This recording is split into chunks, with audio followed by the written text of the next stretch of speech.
Well, the world we're moving into, in which there will be a large-scale use, a great extended use of nuclear power for producing civil electricity, will be a world in which there's an awful lot of plutonium going around, because the new reactors, the next generations of reactors, will be fueled by plutonium. They will use more and more plutonium as fuel, mainly because there's a shortage of uranium. The current reactors use uranium, but we'll run out of that in time, and then we'll have to move over to the use of plutonium. But that plutonium can be used to make nuclear weapons. And so we face a future in which countries and terrorist groups could acquire plutonium, because there's so much of it around, and make nuclear explosions. And this is really the greatest concern. Well, I suppose the most probable scenario, really, is that a terrorist group will do it. And that, of course, means it's almost impossible to predict when and how it will happen.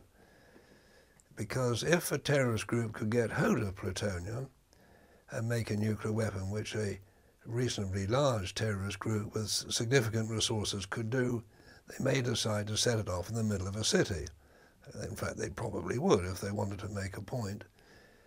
And that would be horrendous. I mean, you're talking of, even with a small, primitive nuclear weapon, you're talking about an explosion, even if it was only equivalent to a ton of TNT, which would completely obliterate the centre of a large city, like London, for example, or Oxford, or wherever. And a terrorist group could possibly make an explosion not of 1,000 tons, but 10,000 tons, almost the size of a Hiroshima bomb. And so that is the scenario we face. Of course, the other possibility is that a country will decide to use the plutonium it has legally, legitimately, to produce a nuclear weapon of force, which would then use to threaten or actually attack an enemy.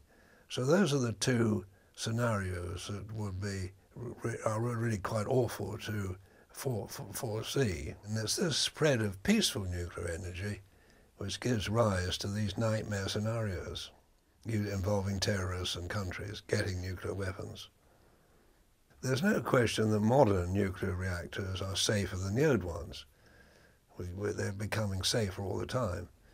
But there is, of course, a finite possibility that any of them could have an accident. You can never say that that is impossible in engineered systems.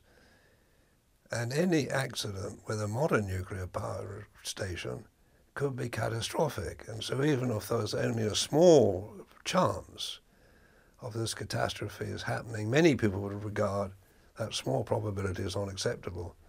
And they've also, of course, got the problem of disposing of radioactive waste. Modern nuclear power stations produce a lot of waste, and it has to be kept strictly out of the human environment. And this is not easy.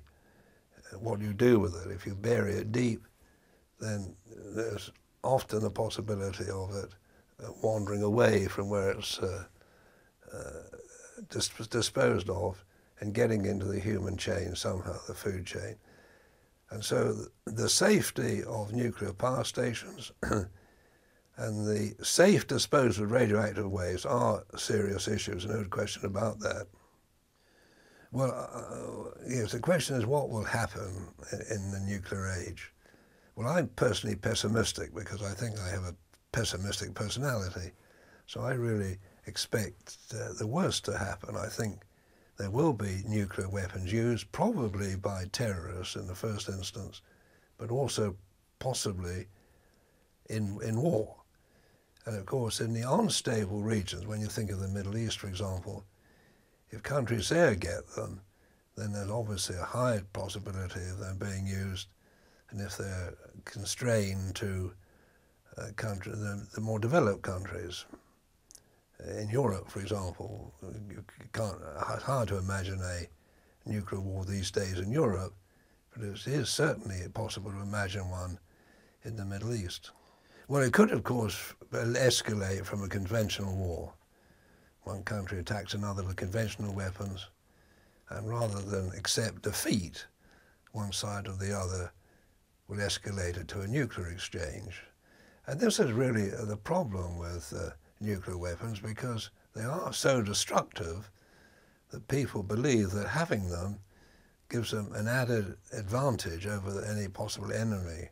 It gives them the edge, in other words.